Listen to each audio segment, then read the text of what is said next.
Assalamualaikum warahmatullahi wabarakatuh. Perkenalkan, nama saya Muhammad Ijrul Arifin Zain, jurusan Teknik Informatika UIN Suskaryau. Pada video kali ini, saya akan coba menjelaskan sedikit tentang apa itu SDLC dan tahapan-tahapan beserta model dari SDLC.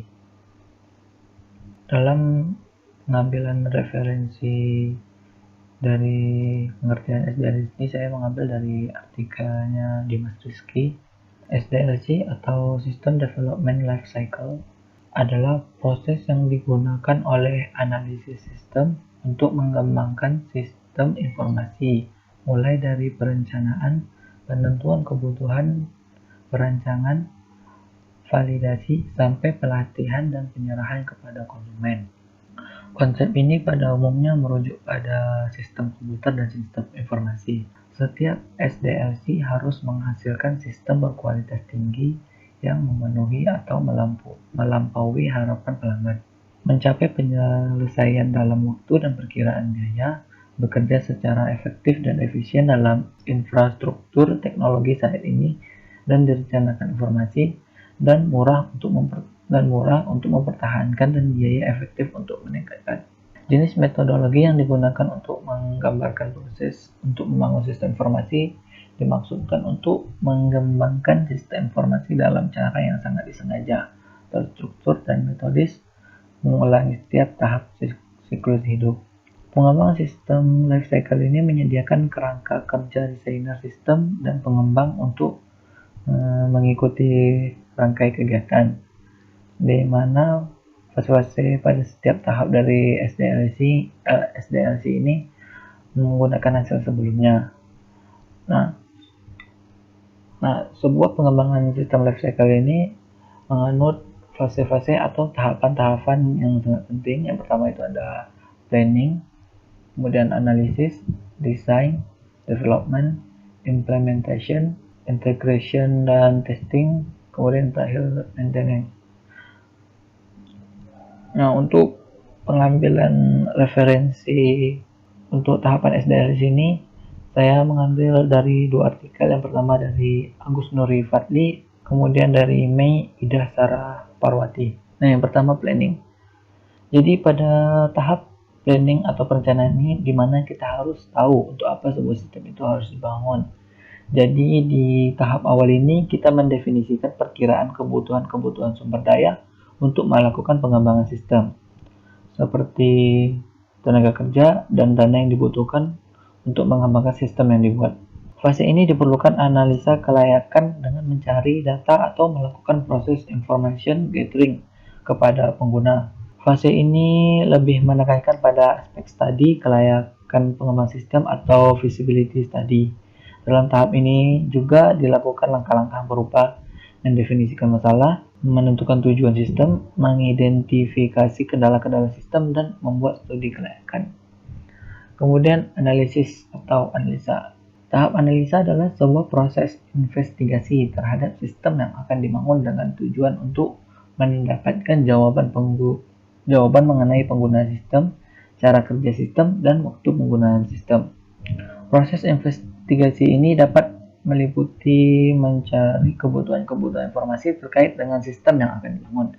Dari proses analisa ini akan didapatkan cara untuk membangun sistem baru dan tujuan dalam pembangunan sistem. Tahap analisis ini juga digunakan untuk yang pertama membuat keputusan, mengetahui ruang lingkup pekerjaan yang akan ditanganinya, memahami sistem yang sedang berjalan, dan yang terakhir mengidentifikasi masalah dan mencari solusi.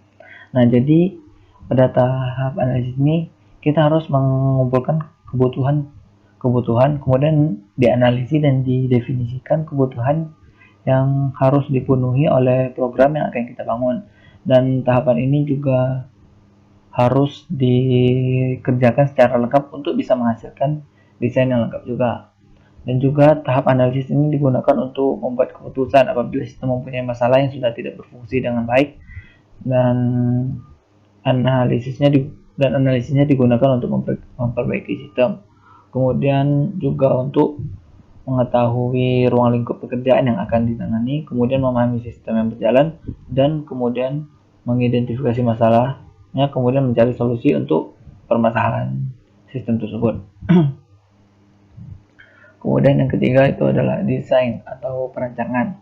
Tahap perencanaan atau desain ini merupakan proses penentuan cara kerja sistem dalam hal arsitektur desain, menganalisis data dan skema database, merancang user interface dan program desain dengan alat bantu UML, dengan software, visual paradigm, use case diagram, class diagram, sequence diagram, state chart diagram, dan activity diagram.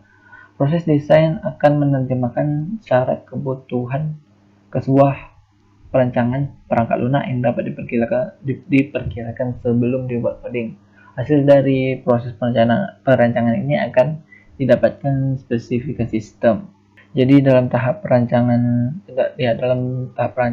ini, pengembang akan menghasilkan sebuah sistem secara keseluruhan dan menentukan alur perangkat lunak hingga algoritma yang detail. Yang kemudian itu development atau pengembangan. Development merupakan tahap penulisan program yang telah dianalisis dan desain, membuat technical arsitektur, create database, mengkonversi perancangan logikal ke dalam kegiatan operasi coding dengan menggunakan bahasa pemrograman tertentu. Kemudian yang kelima, implementation.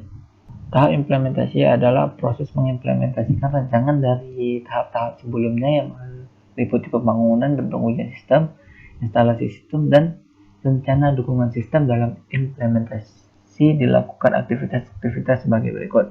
Pertama, pembuatan database sesuai skema rancangan, kemudian pembuatan aplikasi berdasarkan desain sistem coding, kemudian debugging, yaitu sebuah metode yang dilakukan oleh para pemrogram dan pengembang perangkat lunak untuk mencari dan mengurangi bug atau kerusakan di dalam sebuah program komputer atau perangkat keras sehingga perangkat tersebut bekerja sesuai dengan harapan.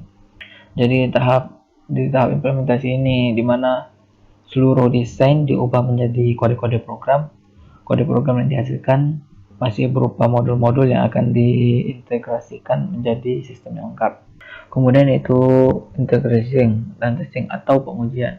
Tahap pengujian atau testing adalah tahap pengujian dari sistem yang telah diimplementasikan di langkah sebelumnya. Tahap ini merupakan tahap yang paling berpengaruh dalam proses pembuatan sistem, karena jika ada salah satu bagian yang tidak sesuai, maka harus ada perancangan ulang di bagian tersebut. Dalam tahap ini tidak hanya menguji desain yang digunakan, namun menguji semua sistem yang telah diterapkan, seperti tidak ada kesalahan, image yang salah, pengujian sistem seperti penyimpanan data dan lain-lain. Jadi di tahap testing ini dilakukan penggabungan model-model yang sudah dibuat dan pengujian ini dilakukan untuk mengetahui apakah software yang dibuat telah sesuai dengan desainnya dan fungsinya pada software, apakah terdapat kesalahan atau tidak. Kemudian itu maintenance atau pemeliharaan. Setelah melewati tahap pengujian, maka tahap selanjutnya adalah deployment, yaitu tahap rilis sistem yang telah dibangun kepada klien yang telah memesan.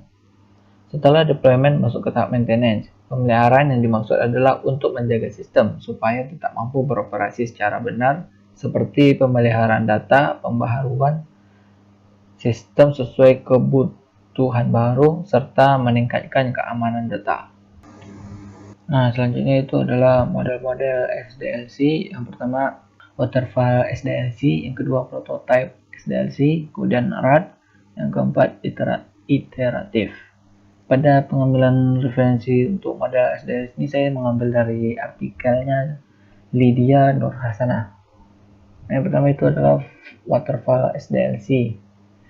Waterfall adalah pendekatan SDLC paling awal yang digunakan untuk pengembangan perangkat lunak. Hal ini juga disebut sebagai model SDLC linear sequential. Dalam model waterfall, setiap tahap harus berurutan dan tidak dapat meloncat ke tahap berikutnya. Harus menyelesaikan tahap pertama baru lanjut ke tahap kedua dan seterusnya. Nah, kelebihan pada waterfall model ini adalah simple, mudah dimengerti dan diimplementasikan, kemudian mudah untuk mengelola, kemudian fase diproses dan diselesaikan satu persatu. kemudian cocok untuk proyek skala kecil, lalu jelas dalam mendefinisikan setiap tahap, kemudian mudah menentukan pencapaian suatu sistem, kemudian proses pendokumentasian lebih mudah. Nah, untuk kekurangan waterfall model ini, aplikasi cenderung lama, kemudian risiko yang tinggi, tidak cocok untuk proyek yang kompleks dan objek oriented project, kemudian tidak cocok untuk proyek jangka lama, kemudian tidak cocok untuk proyek berganti-ganti model, proses, kemudian sulit untuk mengukur kemajuan dalam tahap. Yang kedua itu adalah prototype SDLC.